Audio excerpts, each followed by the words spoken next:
Aujourd'hui, on aborde un sujet qui n'a, à n'en pas douter, terrorisé des générations d'oratrices et d'orateurs. Votre communication non verbale.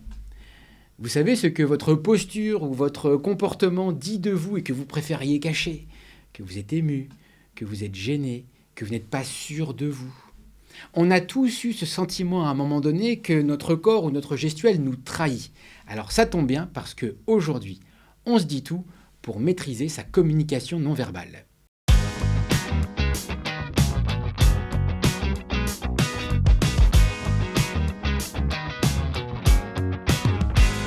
Vous ne pouvez pas empêcher les gens qui vous regardent d'interpréter la posture et la gestuelle qui est la vôtre.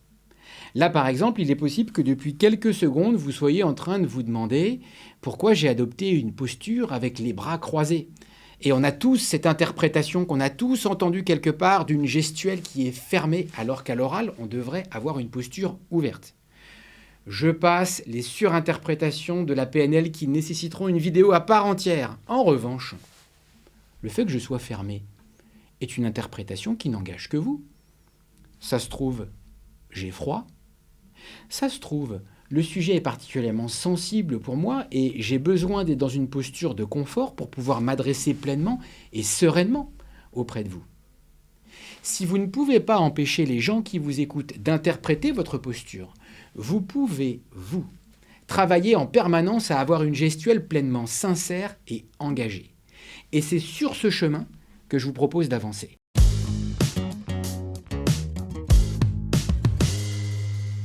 Dès qu'il s'agit de travailler le non-verbal, vous n'avez que deux choix.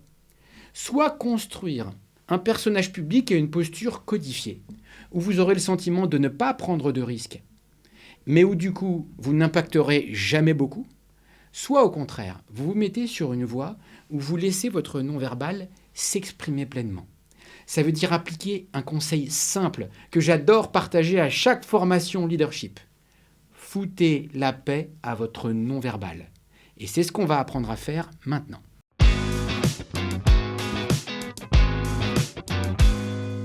Il y a un outil issu des thérapies cognitives et comportementales que je trouve intéressant d'utiliser à chaque fois que l'on travaille le sujet du non-verbal. Il s'agit du triangle émotion, pensée, comportement, qui nous dit qu'à chaque instant de notre vie, nous sommes le fruit d'un équilibre entre l'émotion que l'on ressent, la pensée qui nous habite et le comportement que l'on adopte. Si vos émotions changent, votre pensée va évoluer et votre comportement aussi. Si votre pensée change, votre émotion va évoluer et votre comportement aussi. Lorsque je tourne ces vidéos, je passe des après-midi entières au cœur de ce triangle et il se produit souvent un même phénomène.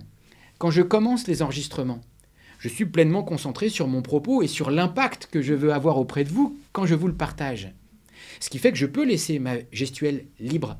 Ma pensée est impeccable et ma gestuelle va venir augmenter l'impact de mon propos. Simple.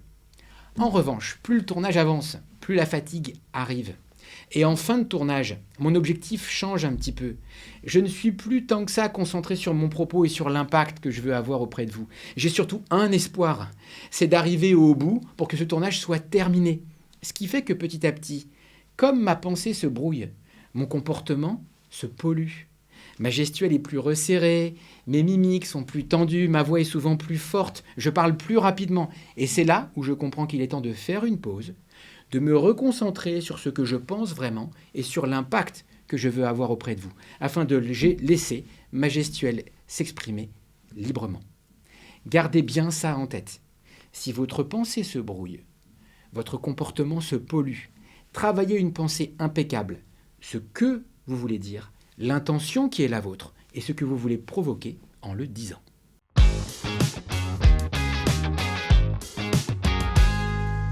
La réalité, c'est qu'il n'est pas si évident que ça lorsque l'on débute, de laisser librement notre non-verbal s'exprimer, car on est assailli de pensées négatives. On espère qu'on ne va pas bafouiller, on espère qu'on ne va pas avoir de trous, on espère qu'on ne va pas être interrompu par l'auditoire.